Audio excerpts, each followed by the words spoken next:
உண்மை நேர்மைக்கு முதலிடம் நியூஸ் ஹவர்ஸ் தொலைக்காட்சி. வறுமை யாரைத்தான் விட்டு வைத்தது? 2020 டோக்கியோ ஒலிம்பிக்கில் பாகிஸ்தான் நாட்டுக்காக ஜவலின் போட்டியில் பங்கு பற்றி 5ஆம் இடத்தை பிடித்தார் அர்ஷாத் நதீம். அந்நாட்டு அரசாங்கம் 5ஆம் இடத்தை பிடித்தவரை கண்டுகொள்ளவில்லை. மிகவும் வறுமையான நபர்தான் அர்ஷாத் நதீம். தமது பிரதேச மக்களுக்கு அரசாங்கத்தால் வழங்கப்பட்ட சத்துணவு திடீரென வழங்கப்படாமல் நின்று விடுகின்றது. சில மாதங்களுக்கு முன் சத்துணவுக்கான போராட்டத்தை செய்தார் அர்ஷாத் நதீம். அதிலும் வெற்றி காண்கின்றார். ஒலிம்பிக் செலக்ஷன் போட்டிகள் உள்ளூரில் ஆரம்பமாகிறது.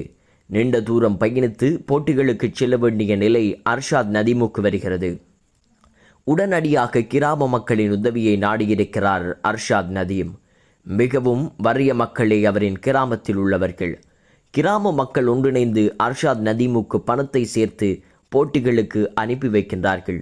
அங்கும் தமது அதீத திறமையால் ஒலிம்பிக் போட்டிக்கு தெரிவாகிறார் அர்ஷாத் நதீம். அர்ஷாத் நதீம் பல வருடம் பாவித்த ஜவலின் ஒரு மாதத்திற்கு முன்னர் உடைந்து போகிறது. ஒரு ஜவலின் வாங்க வேண்டுமென்றால் அந்நாட்டு காசுக்கு 85,000 செலவாகின்றது. அந்த பணத்தை யாரிடம் போய் கேட்பதென்று தெரியாமல் ஃபெடப் ஆகின்றார் அர்ஷாத் நதீம். தனது ஒலிம்பிக் கனவு பாழாகி விடுமோ என்று பயத்தில் தனது ஃபேஸ்புக்கில் ஒரு பதிவை இடுகின்றார்.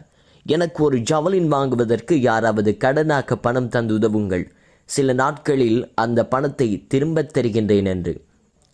அந்த பதிவை பலரும் ஷேர் செய்கின்றார்கள். அந்த விடயம் பாகிஸ்தான் கிரிக்கெட் போர்டிற்கும் செல்கின்றது. உடனடியாக அர்ஷாத் நதீமை பாகிஸ்தான் கிரிக்கெட் போர்டு தொடர்பு கொண்டு அவருக்கான முழு ஸ்பான்சர்ஷிப்பையும் அவர்களே கையில் எடுக்கின்றார்கள். நேற்று ஒலிம்பிக்கில் 93.5 ஜவலின் த்ரோ வீசி உலக சாதனையையும் படைத்து உலகையே தன் பக்கம் திரும்பி பார்க்க வைக்கின்றார் அர்ஷாத் நதீம். ஒரு மனுஷனோட வாழ்க்கையில் எவ்வளவு போராட்டங்கள் இருந்தாலும் தன் முயற்சியை மட்டும் கைவிடக்கூடாது. வாழ்க்கை உன்னை புரட்டி போட்டு இந்த உலகமே வியக்கிற மாதிரி உச்சாணி கொம்புல தூக்கி கொண்டு வந்து நிறுத்த ஒரு த்ரோ போதும். சமீபத்திய ஆக சிறந்த உதாரணம் அர்ஷாத் நதீம். உன்னால் உன் குடும்பம் ஊர் மட்டுமல்லாமல் நாடே பெருமையை படுகுதென்றால் இதைவிட பெருமை மிச்சமென்ன இருக்கு. பாகிஸ்தான் மண்ணின் வீரருக்கு நியூஸ் ஹவர்ஸ் தொலைக்காட்சி சார்பான மனமார்ந்த வாழ்த்துக்களும் பிரார்த்தனைகளும்.